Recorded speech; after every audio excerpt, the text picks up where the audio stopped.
Hey there, it's Chad Walkaden, the product CEO and founder at OnTracka. And we're coming to this week, this longer form content that you may have been viewing thus far. And we're going to go for something a little different today. So far, we covered a lot of what's going on in the psychedelics world, and we will be coming back to that. And then we went into a little bit around mental health and cannabis, and we looked at cannabis and driving. But we've really been attacking these areas, or we're trying to unpack some of these areas that are super important and very critical. And there's many more options that will continue going down as we progress in these weekly longer format content, where we're really not able to get into the detail like this in Instagram, where you need to cut it into 90 seconds. And a lot of people in this day and age are saying that longer form content isn't here to stay, and everyone only wants to see things in 5 seconds, 10 seconds. That may be the case, and I know there's a very good place of that, but my audience is you. So if you are already still watching this now and going, where's he going to take it today and where does this get to? I thank you, and please leave some comments, subscribe, or let me know some suggestions about where we move forward with this. Because today we're going to take a little bit of a slight direction change, and we're going to talk about why. Why cannabis and why is it so important?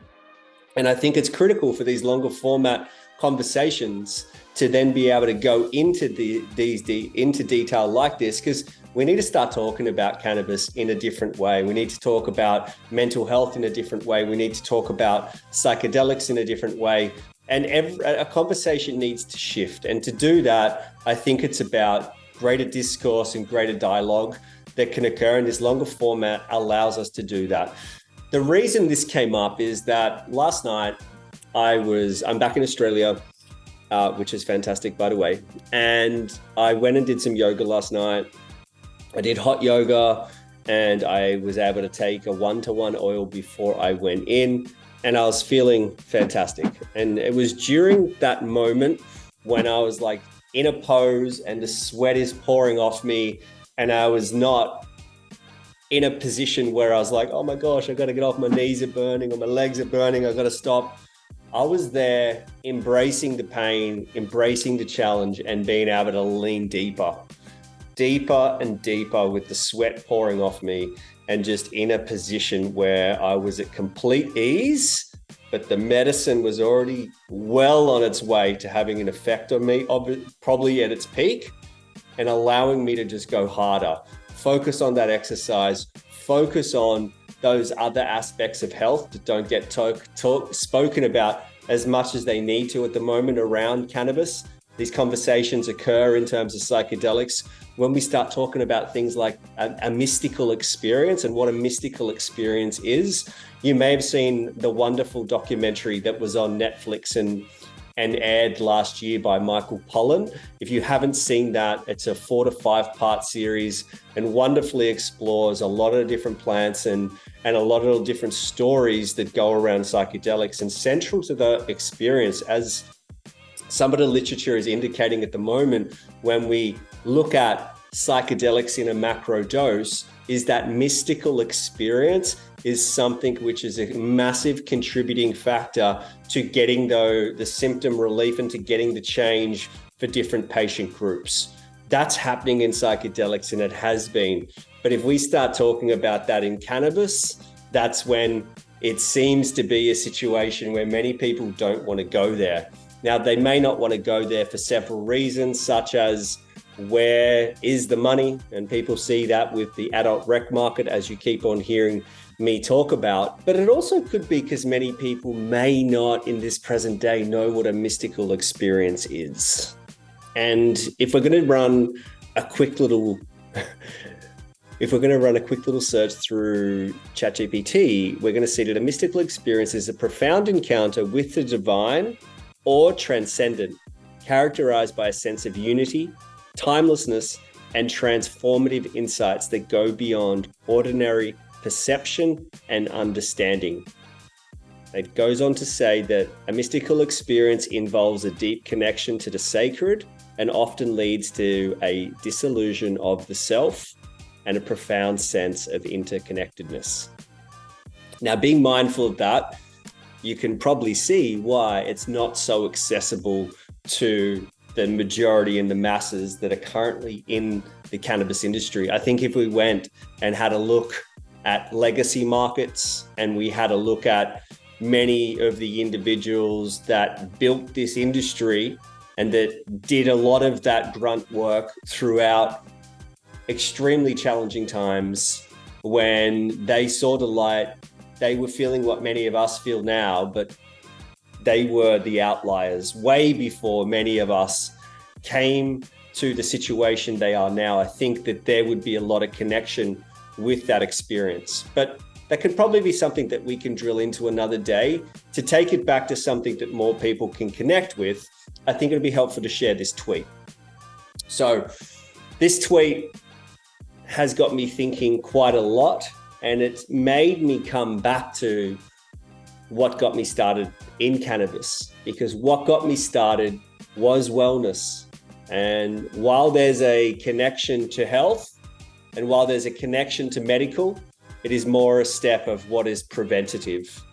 And so when we start looking at it this way, I know it seems like a contradiction, and it's partly why I'm coming on here, because I want to get it out of my head and try to express it, because I do see that in a sense, if you have a look at what's going on in California, by the way, and you can see things like lit yoga, what is that? What is that to individuals? That is accessible in an adult rec market. So I do understand the need and the benefits that can be associated with it.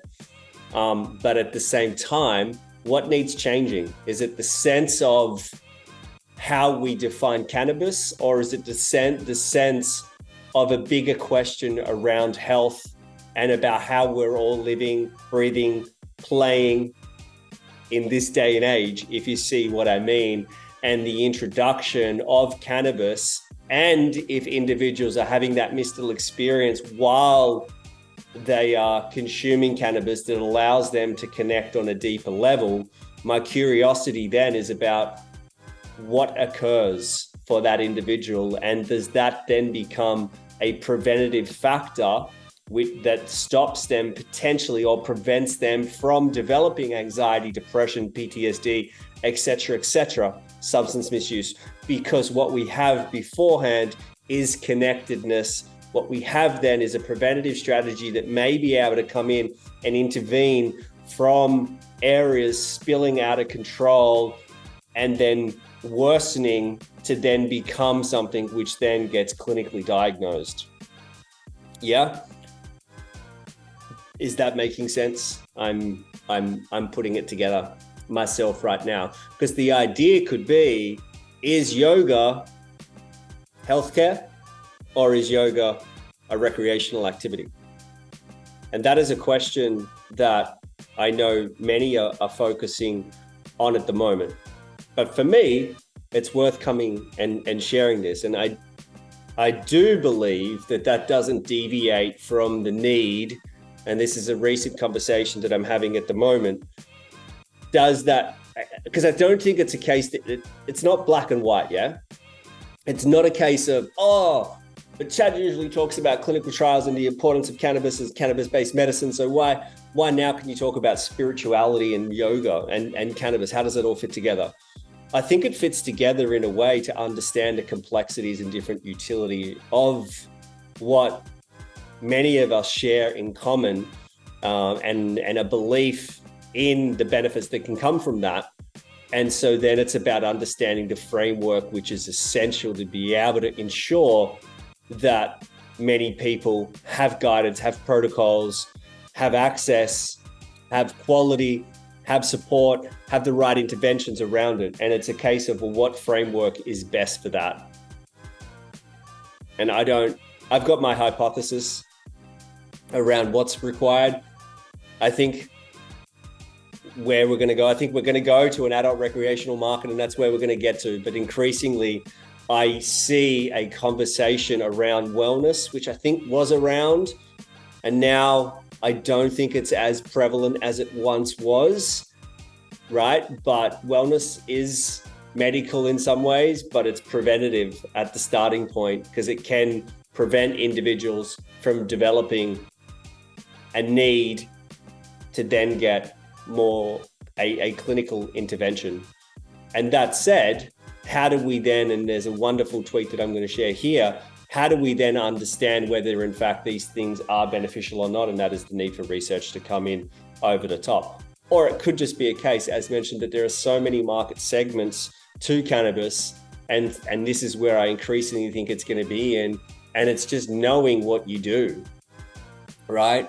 It's just knowing, and this is probably more prevalent in a place like Australia or the UK at the moment, where we're working with what we have rather than America, where you do have a little bit more flexibility, and we do see 3 markets, which I believe is going to merge into 2.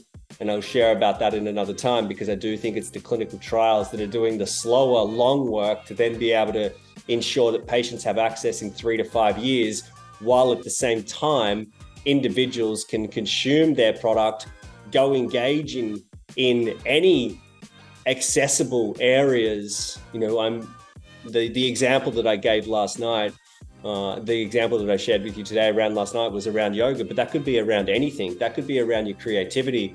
That could be around ceremonial use of cannabis. Like, there's so much in terms of where this can go and how it can evolve, exchange of ideas. Like, it's very complex. There's a lot of areas that can come from it. And I do believe that I'm waffling at the moment, so I will be mindful of the need to pause, take a breath, and say thank you for joining and listening to today's show.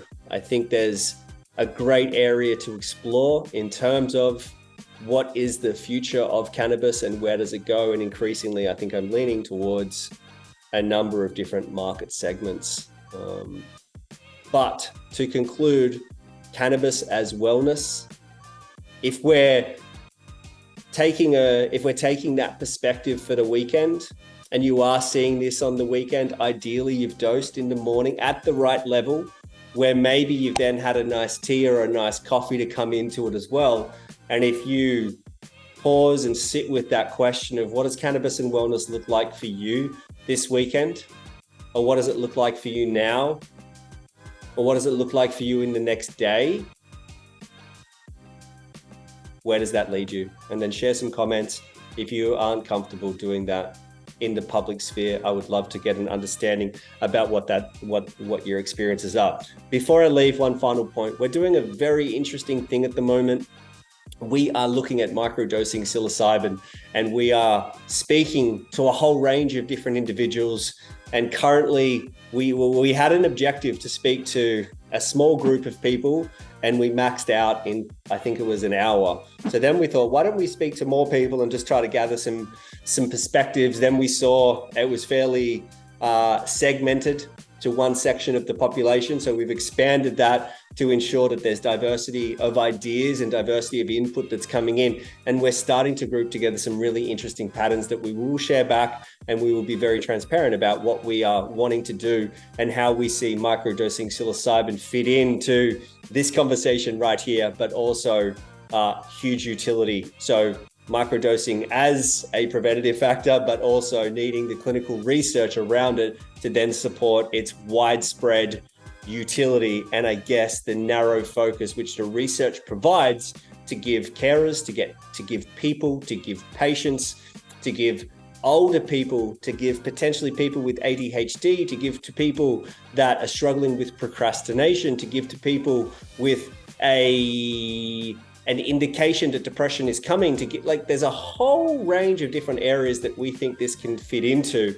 And some of the conversations are helping us considerably to start collecting information to strengthen our hypothesis, to then look at connecting with different universities to do some very important work that we see will pay off in the next 3 to 5 years for individuals like yourself. So if you feel, or if you have experiences with microdosing and you want to be part of this or find out a little bit, please access the links that have just come up onto your screen now, or contact us through any channels that are available to express your interest and have a conversation. As always, this has been brought to you by the company that I founded and that I use every day to keep myself on track. That is OnTracka, and we've got some great changes that are coming in the coming 2 quarters. That includes a number of clinical trials for ayahuasca, endometriosis, and oncology patients like we promised over a year ago. So with that, I'm going to close I hope you have a lovely weekend, and please be mindful of that little suggestion that we made around what can wellness look like into your weekend at the moment. With that, I'm signing off. Thank you very much.